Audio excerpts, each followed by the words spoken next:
galleries a few years ago, and I got one big prominent gallery on the phone, and I said, hey, I gave him my spiel, and he was like, porn flowers? No, not my thing. Click. And then you see him like representing some really prominent male artists that really doing well right now. So I think that's one of the things. And then also just not just dealing with sexism in art world, but really just across any board. I faced it a lot in, just in art world, and publishing. You'll get, men from all aspects of industries that you have to work with as an artist. I was working with somebody that was, headlining doing a magazine right now, and there's just a lot of sexism there, and it's someone you've known for a long time that you have, when people show you who they are, you have to believe them. And I guess I saw that side of him, even though, it's just a lot of insidiousness, sexism, and some certain times I think it's been a challenge for me to be heard. And even though I go out of my way to be assertive, when sometimes in working with men, a lot of men, they'll kind of just, step on your shoe, and then when you say something about it, they'll gang up on you and just diss you, and then it makes you look like you're the crazy chick or whatever. And I think we can all kind of relate to that just all across the board. So I'm definitely seeing those same challenges in art world as well. In the art world. Yeah. Can I ask of kind of a combo of the answer that I heard from both of you, because I appreciate your perspective of don't rock the boat, because I really need to learn that. But at the same time, hearing your response, I have lived through a recent situation in the past year and a half where the condescension was so overwhelming, underwhelming was really actually more appropriate, but that I could not live by that.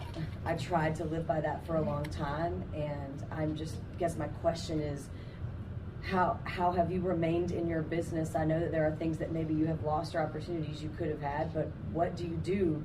What is the medium between don't rock the boat, and I don't mean to mistranslate, but and completely don't say anything, because this was not a culture I was willing to immerse myself into? My situation's a little different from yours, because at my job, the majority of people are aware that we all come with our own biases. We all come with the way we're raised and the way the media and the world has affected us.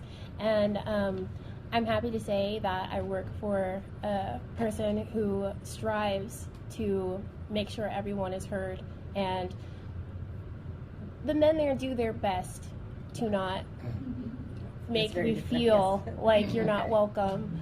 There may be little things here and there that aren't 100% perfect, but no one's 100% perfect, and I'm really grateful that they're making such an effort. Thank you. It's a good experience on my job. I guess I was really excited that we're going to focus on a whole solution part of addressing these. What can we do? I agree that when you're invited somewhere by someone, and there's definitely respect. If there's certain things that you need to learn and help yourself over, by means, be a great follower, be a great student.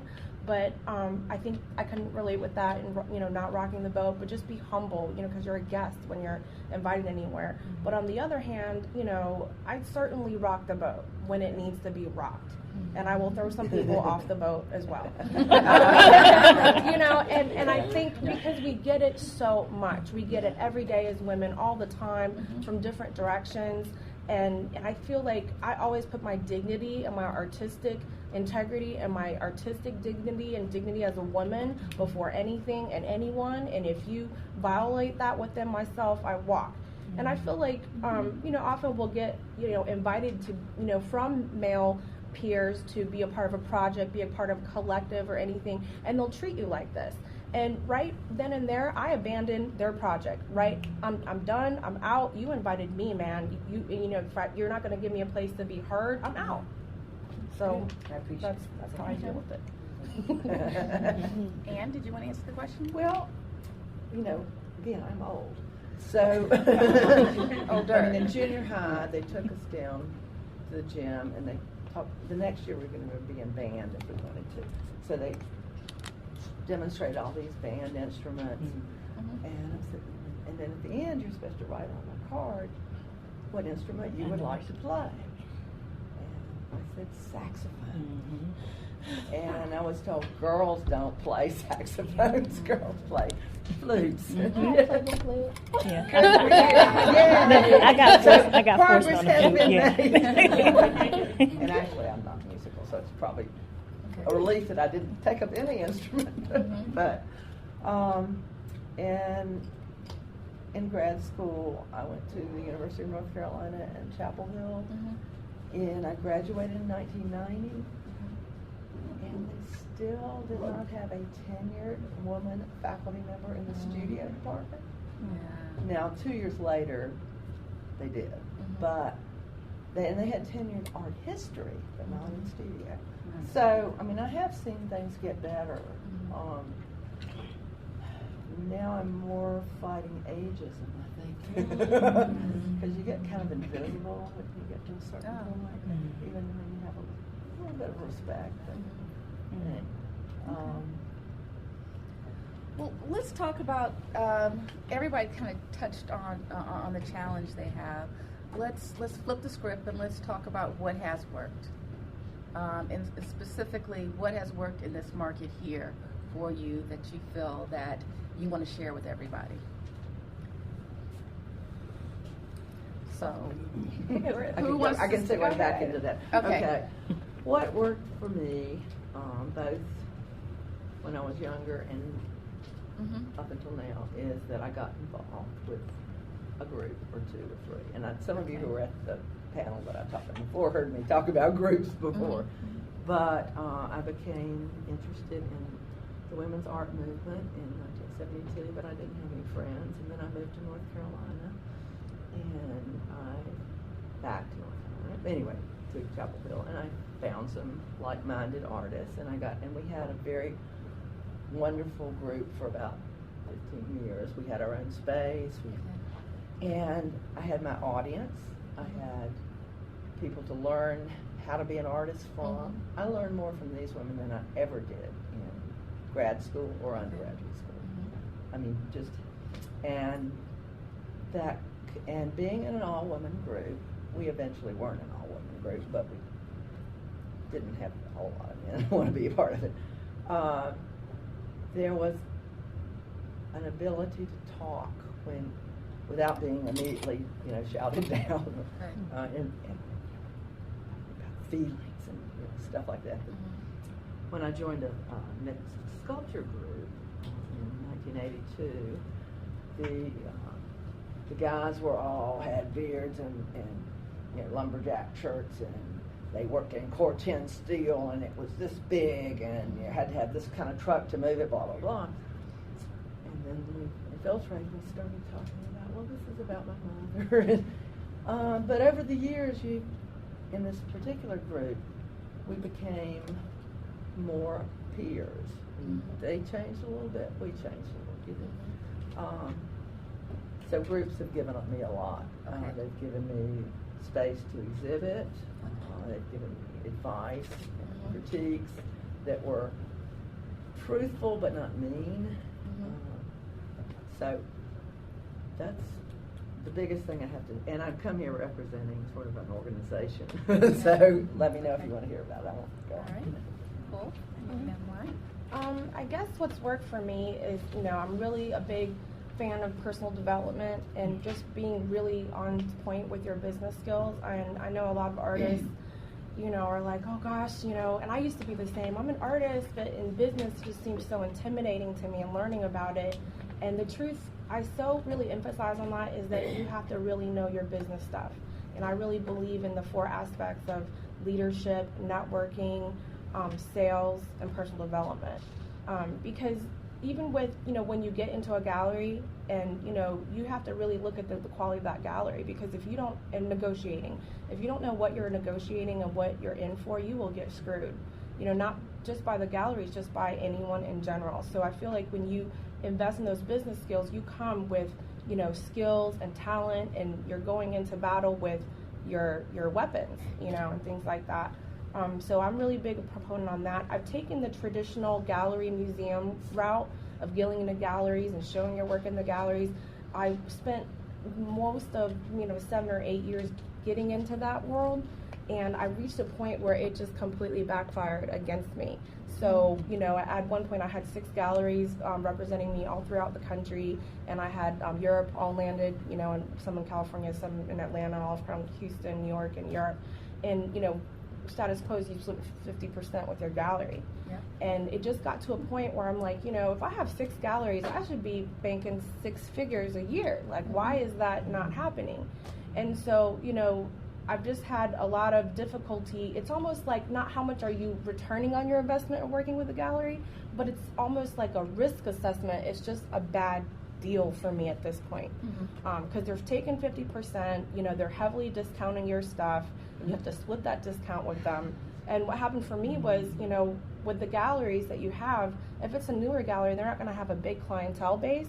And so if you're already, you know, going in with like, and they'll tell you your prices are too high, and what they do is they're trying to fit you into their clientele base. So not only are they going to discount your stuff heavily, like as much as 30%, and then you have to split that with them. Then on top of that, you have to split another 50% on top of that. And I'm like, I'm not going to profit. This is a business. I am here to profit. So what I have done is I've, you know, been really looking outside of the entertainment industry, music industry, kind of learning like what is their business model? What are traditional business models, you know, looking at that? And if you compare it to any other business. And what I did was I said, well, why am I giving these people 50% that are just really not doing anything for me? Sometimes I don't get paid. Sometimes my work is missing, you know, and it's just too much risk. And then, but they're only selling your original work. They're not looking at you as a brand. They're not looking at you, you know, for licensing, publishing, merchandising, endorsements, lectures, speaking engagements, nothing. That's all money left on the table.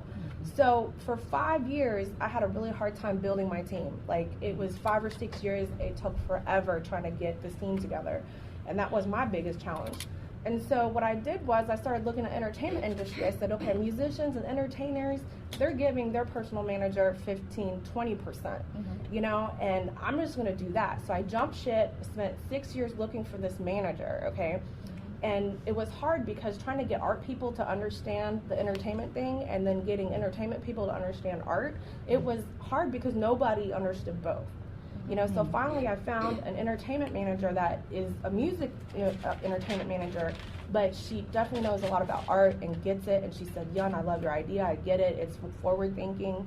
And so I think for me, what has worked is just really get out there and promote yourself. Be independent, you know, have the freedom. And I feel so free. I've talked to other artists that said, yeah, I left my gallery and I feel so free right now.